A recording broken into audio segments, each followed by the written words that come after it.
First, drag and drop the spline prefab into your scene. Place it where you want, and add at least 2 points to create a basic curve.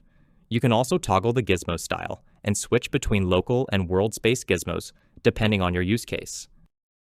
Next, toggle merge meshes to generate a procedural mesh for this example. Then, assign your mesh and material to the curve.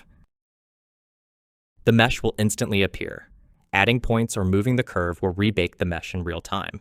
Only the parts you change will actually be rebaked.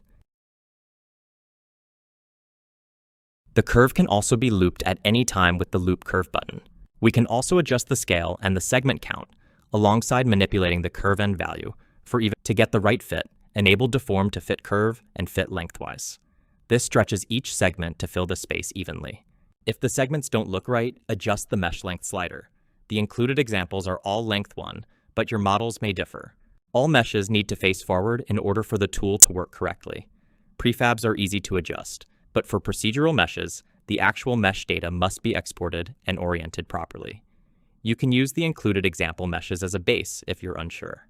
Once that's done, expand the Overrides menu and add your first override. If no mesh is provided, it will fall back to the base mesh. Here, we'll swap the material and mesh, and just like that, your first override is ready. Let's add another one for testing.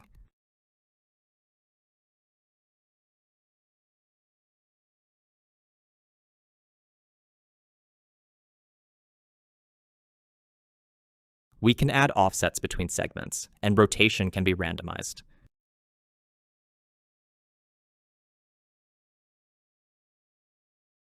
To instantiate prefabs along the curve, make sure Merge Meshes is disabled and insert your prefab. The segment count now controls the number of prefabs.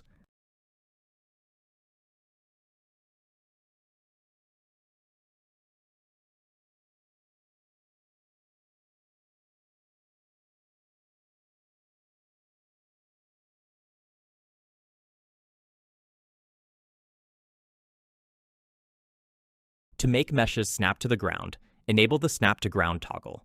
Select the layers you want to snap to, then adjust the ground offset and curve offsets. You can also randomize scale and offsets for even more variation. Now we can add other prefabs to our overrides. Each override comes with its own ground snap and rotation settings for full control. Finally, you can add randomized offsets from the ground normal, useful for placing trees, bushes, or other scattered objects.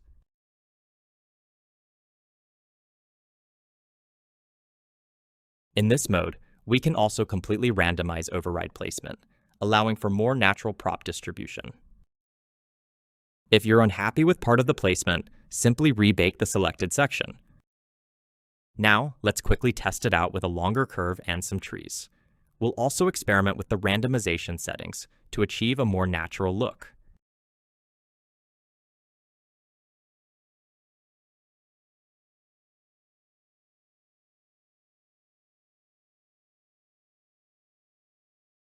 If you're building roads, start by going to the curve controls and making the curve planar. Or if you only need to flatten the tangents, you can planarize just the tangents.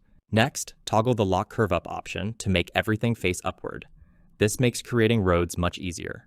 In our example, the ground isn't completely flat, which can cause the road to clip slightly while building. Finally, if you're using Merge Meshes mode, you can adjust the segment count to control the level of detail. Meshes are baked into larger instances to reduce draw calls and improve performance. Each curve segment can also be individually scaled by dragging the blue scale gizmo. This wasn't visible in the earlier examples because the gizmos were accidentally disabled, but the feature works exactly as shown here.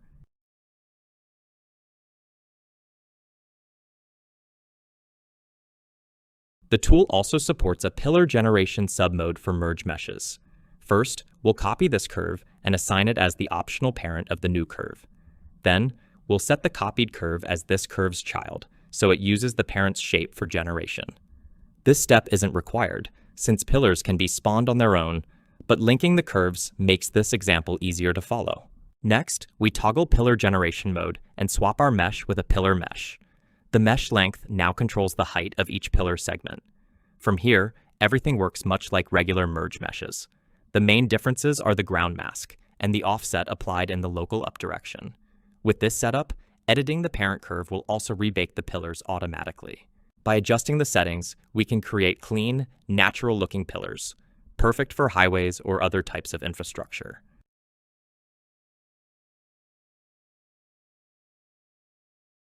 A thorough documentation is also included with the asset, so you can explore all features in detail. The tool is available on the Unity Asset Store and on our Gumroad page. All the money made from the tool will go directly to funding our game development journey. And before you go, take a minute to enjoy the amazing roller coaster ride.